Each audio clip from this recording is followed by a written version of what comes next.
Hey, welcome back to Dogtography. Today we're here in Elora, Ontario, which is one of the most road trippable places here in Canada. It's this cute little small town with lots of character, really cool architecture, and a really neat bridge that I can't wait to go and check out. We thought we would bring you today along with us for a little vlog style video today. And I got Phoenix behind the camera with me, helping me today. And we're just gonna go and take some awesome pictures and try and not die from the heat, because it is about 35 degrees Celsius today, later today. So we're gonna try and avoid that and just have some fun and see what they got here.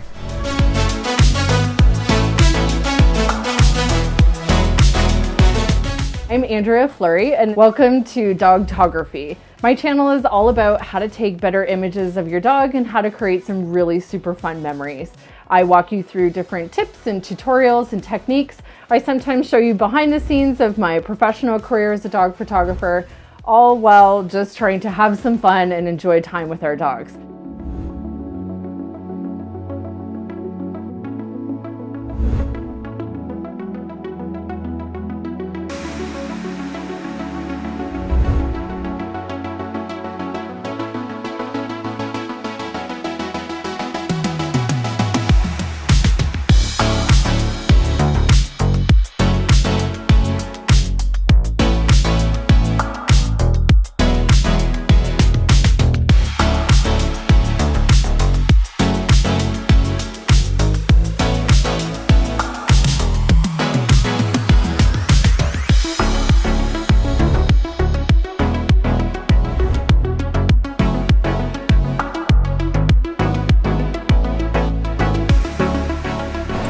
Okay, so we see this really cool mural on the wall. I think we're gonna try and get like this golden tree in somehow. And yeah, I think it's a really neat little spot.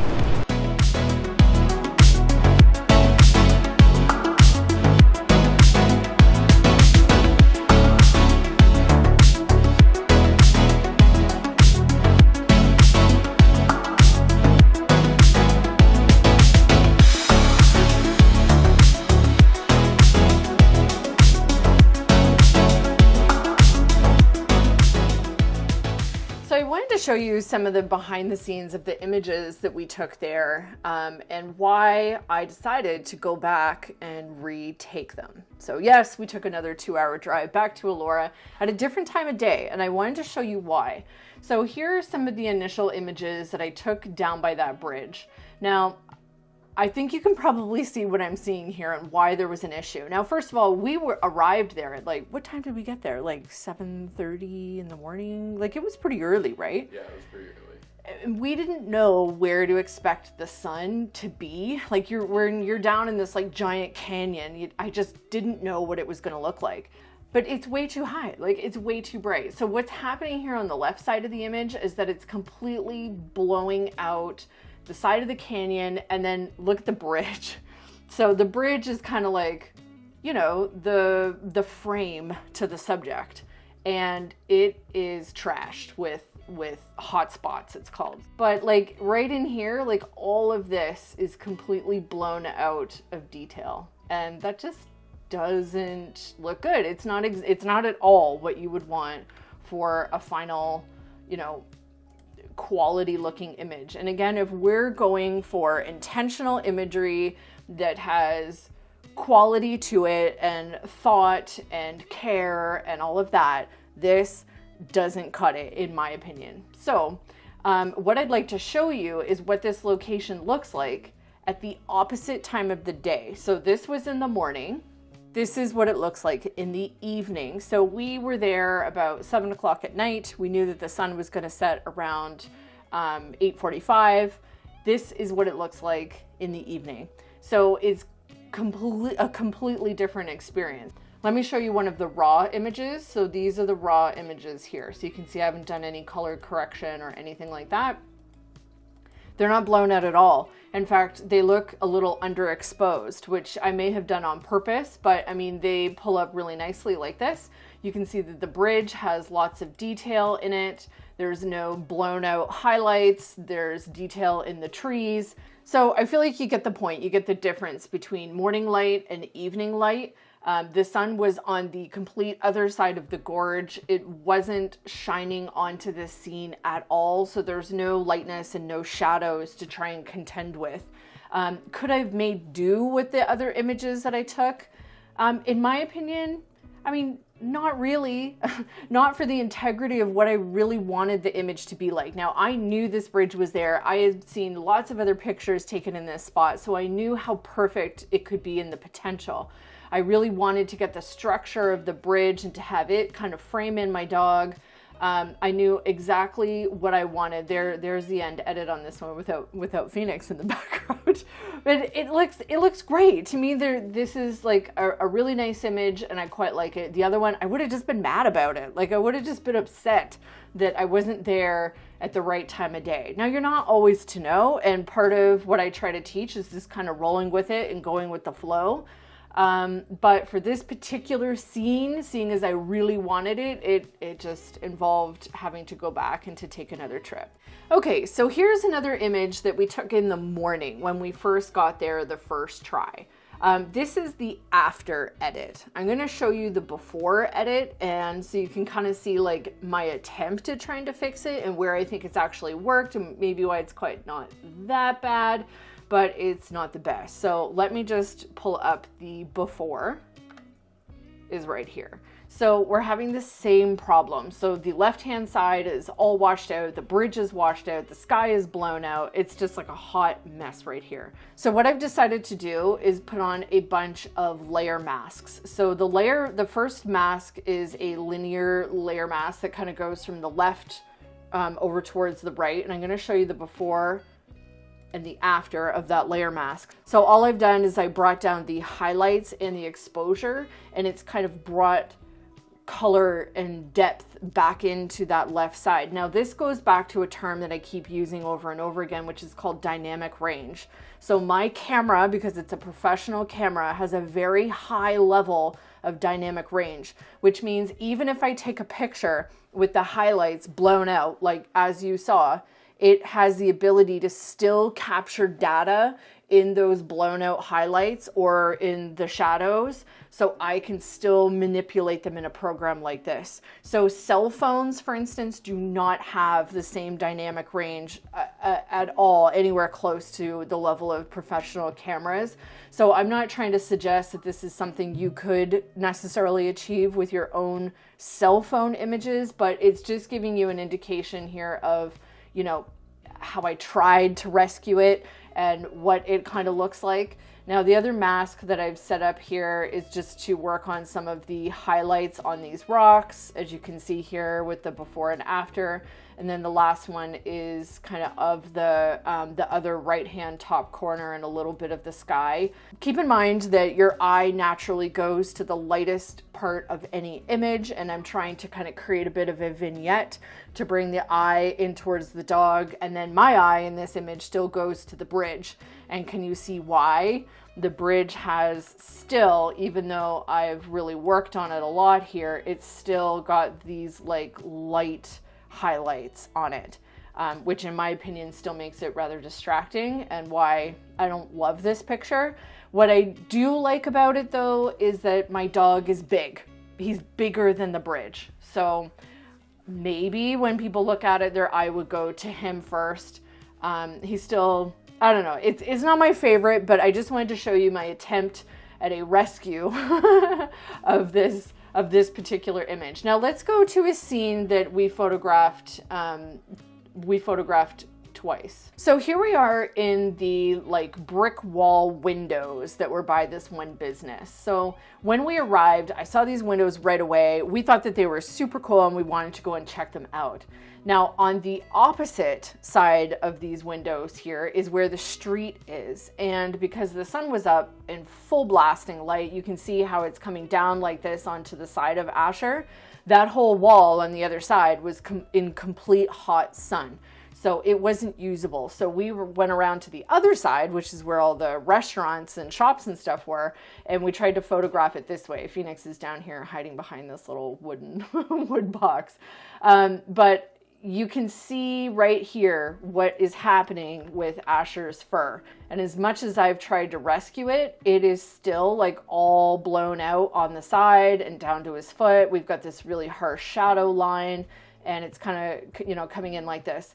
Not ideal. So having blown out highlights, it's tricky with him because he has a lot of white fur. It doesn't look great. Again, it looks to me, I'm going to say unprofessional, but that's the standard I hold myself to. He's getting side light, and side light again is not a really great thing. There's still some like blown out highlight here up on top of his head, and it's kind of seeping through here onto his face. Had this highlight gone completely up and onto his nose, I would like just delete it. I wouldn't even use it, because that is starting to then just cause discoloration and brightness on his face, and that would just be a no-go type of image for me. But that didn't happen here, so I kept it. I mean, he looks adorable. The scene is great. There's so many things I love about it. It's just not, you know, it's not the best. So now I'm going to show you what we took when we went back in the evening light. Okay, so here we are back at the wall, but now we're on the other side. So we're on the street side of it, which is what I wanted to use from the beginning. I didn't want the buildings in the background. I wanted all this greenery in the background. But when we were there in the morning, it was in bright blasting sun. But when we were there in the evening, the sun had already set to a point where it wasn't shining on this part of this brick wall at all. So up he goes into the window, and I get to capture the images I wanted to truly knew that I could do in this location. So this is a vertical shot. I don't often shoot in vertical, but hey, the window is vertical and I thought that I could frame it in. So I thought that looked pretty cool.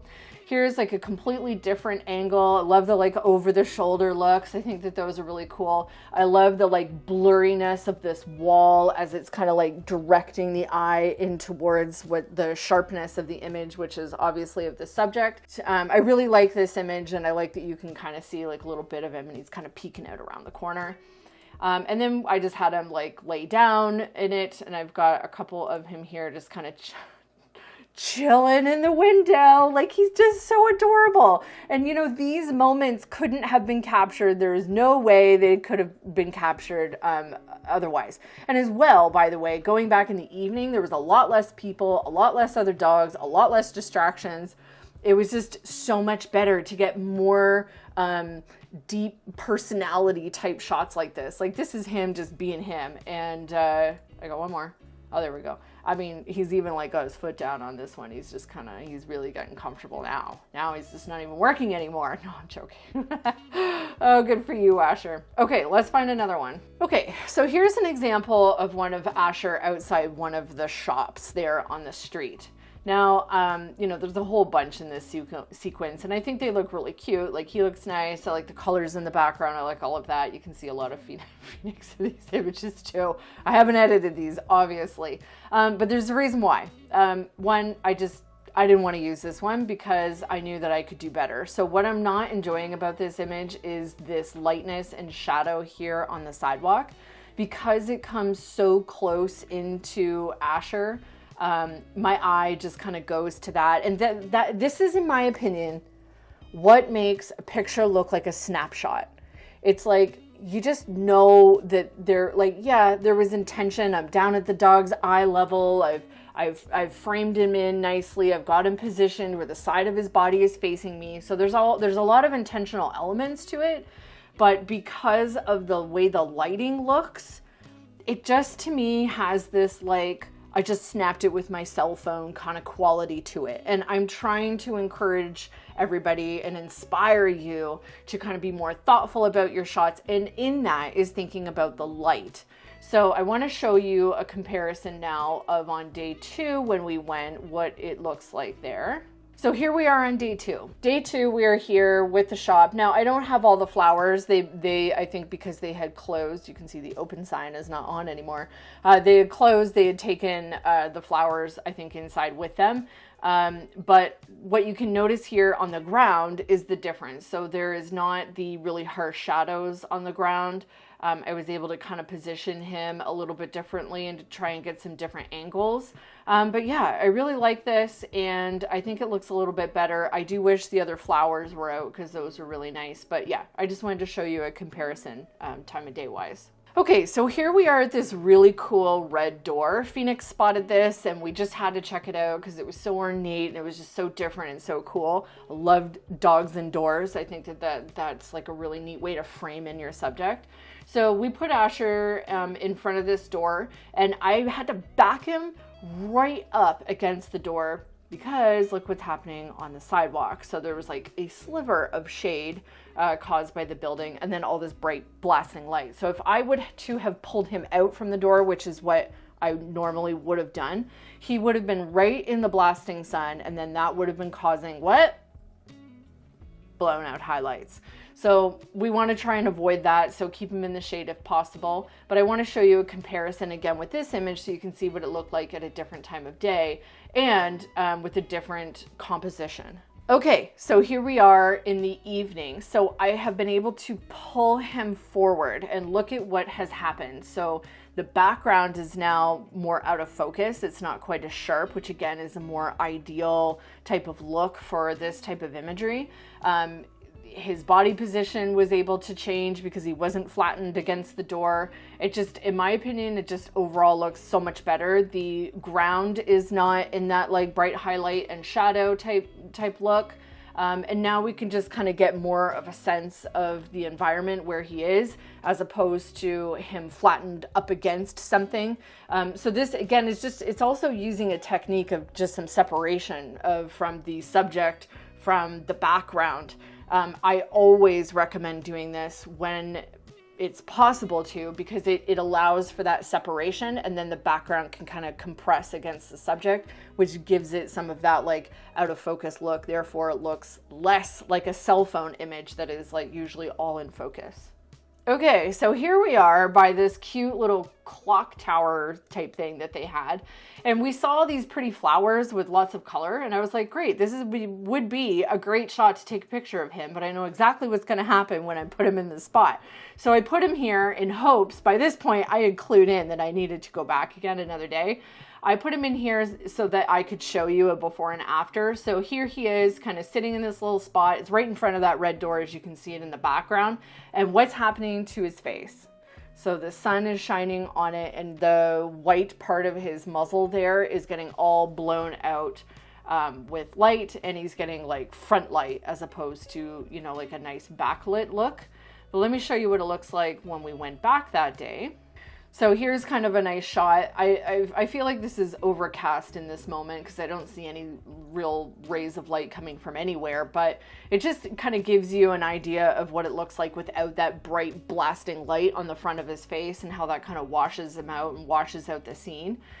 So this is just another really great comparison. And so I just thought I would show you some of my other final images.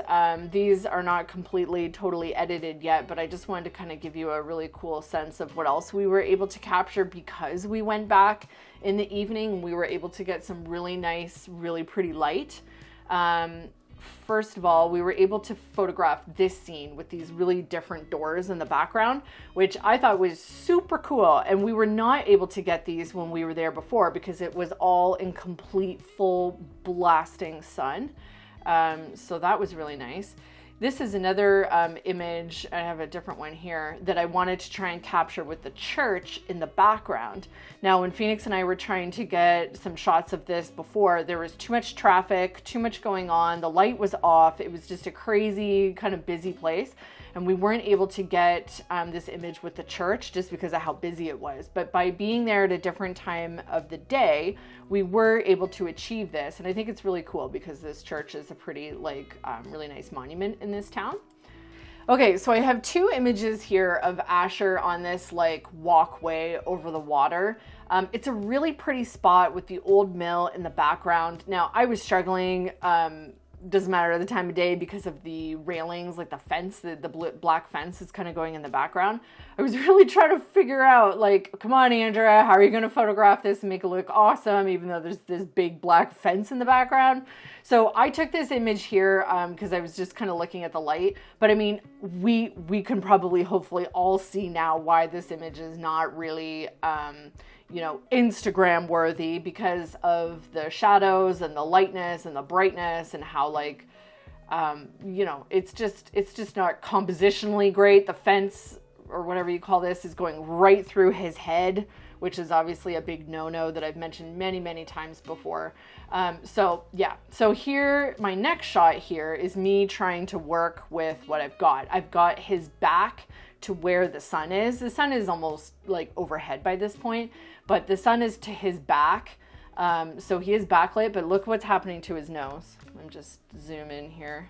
Okay, so look what's happening to his nose. So the sun is behind him and it's shining down, and it is catching the tip of his nose as those rays go down. This is very common in dogs. Doesn't happen a lot in people because our faces are like just not that like long.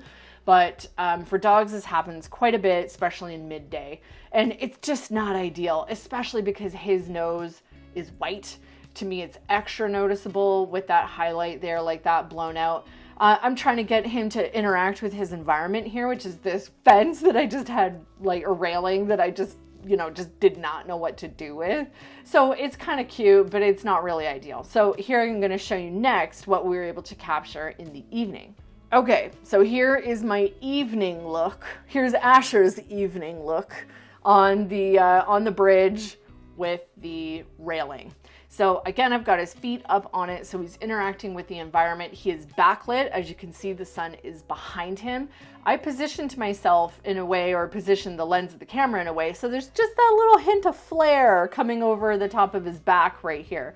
So you can see kind of the rays like shooting through. I did that on purpose. I love the backlit look of all of this fur coming like down here under his belly and through his legs and stuff like that. I think that looks great. I mean, overall, is this picture like an award-winning shot? No, it's not. But the railing's not going through his head. You know, he's backlit, he's cute, he's interacting with his environment, it's in focus, the exposure is great. So it's not a horrible image. I'm not trying to say that, but it's me trying to find a way to interact with the environment. Alternatively, I tried this. So I pulled him completely off and away from the railing and positioned him right in the middle of the bridge, because this was the only spot left the whole town where we were still getting some of that nice golden light. So you can see that he's backlit. The sun is shining through his fur and all of that goodness. What I don't love about this image is this white sky. There's nothing going on. And I even remember that day when we were there, there was nothing going on. There was no clouds. There was nothing to try and pull out from the dynamic range of this image. There was nothing. It was just like open, bright sky, sunset, but there was nothing really special going on. So what we decided to do after this, we were going to pack it in and call it quits, and we were walking 2 feet of Phoenix. Do you remember? We were walking back to the van. I was like, hold up, wait. Because you just never know what you're going to run into, you know, the further you go with light. So I want to show you some examples of what we got after we kind of left this bridge. So we found this little spot, and this was just an area where these rays were coming over top of like this, like, how do I describe it? I think it's the old mill, but it's the old one, and it's like completely falling apart, whether they're taking it apart or I don't know what's happening in the background here, but it just looked really, really cool. Everything's got this like rose gold kind of look to it.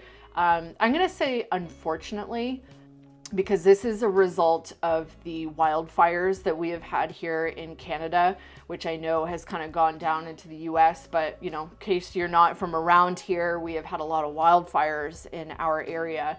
And in where I live in Southern Ontario, it's caused a lot of haze, and the sun at night looks like a rose gold ball in the sky. I do remember that is what was kind of going on this night. But yeah, I've got Asher positioned here in a way where, again, you can see he's backlit. The sun isn't directly behind him because this building is, but the sun is up and off to the left.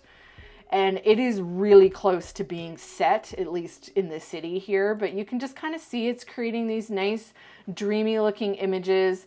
I kind of pulled him over here towards this building just to kind of like give him a bit of a different composition. But yeah, I really enjoyed those, and I really enjoyed the light that we got at the end of the day.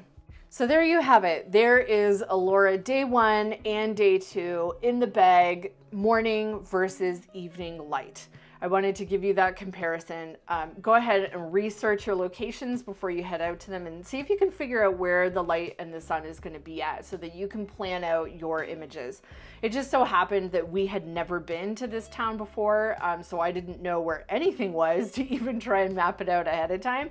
But now that we know, and we did the location scouting and filming at the same time, you know, it's always a really fun and unique situation when you arrive there and you just don't know what to expect. So do the best you can to plan it out if you can. And hey, just remember to make some memories with your dog, enjoy yourself, and enjoy capturing some beautiful memories that you will have forever and always. All right, until I see you next week, go out and make some memories with that dog of yours. Say hi to them for me, and I will catch you next Saturday. Bye for now.